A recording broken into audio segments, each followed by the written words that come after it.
Joey Ciancaglini was a capo in the Scarfo era, like a number 2, number 3 guy here in Philadelphia. Tough guy, former iron worker, and kind of an old school mob guy. Kept his mouth shut, did his business, made money, was somewhat of an enforcer, and that's just the way he operated. He was very much old school. He had 3 kids, Johnny Ciancaglini, Joey Jr. Ciancaglini, and Mikey Ciancaglini, all known as Chang.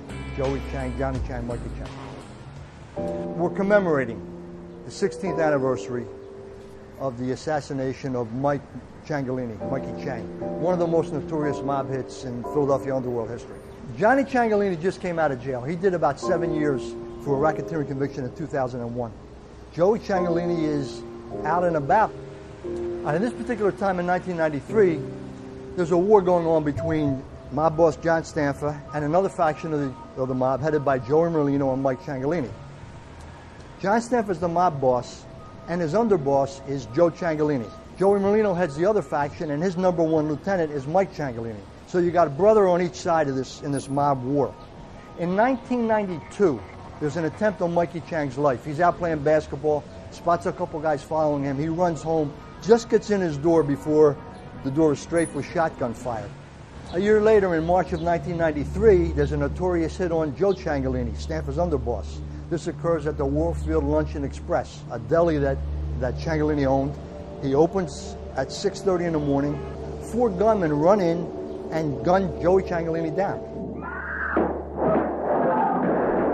He takes multiple shots, but he survives the hit. He ends up being incapacitated for the rest of his life. This is now an all-out war, and you got brother against brother.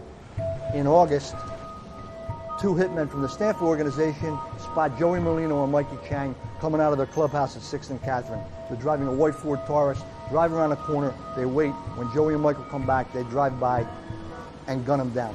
Joey takes a shot to the buttocks, falls down on the sidewalk. Mikey Chang puts up his arm to block his face, takes a bullet under the arm, goes right to his heart, and he's killed. Stanfa and his organization are indicted in 1994. In 1995, they go on trial. And a key witness in that Stanfa case is John Veazey, one of the hitmen in the Mikey Chang hit. And at this point, John Ciancaglini, the oldest Ciancaglini brother, is now out of prison. He's in a position where he's got to choose which faction to align himself with.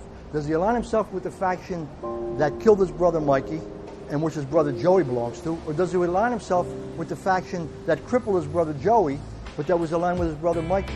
Now, the feds allege that John Ciancaglini chose to line up behind Joey Merlino and Ralph Natale. And in 1995, John Stanfa is on trial. John Veazey is about to testify against John Stanfa, Veazey being the hitman in the Mikey Chang hit. And before Veazey gets up on the stand that day, his brother, Billy Veazey, is gunned down in South Philadelphia. It's a show! It's a show when they kill somebody in South Philly, ain't it? And authorities allege that Johnny Chang was one of the guys behind that hit. And informants say the word within the organization was a brother for a brother.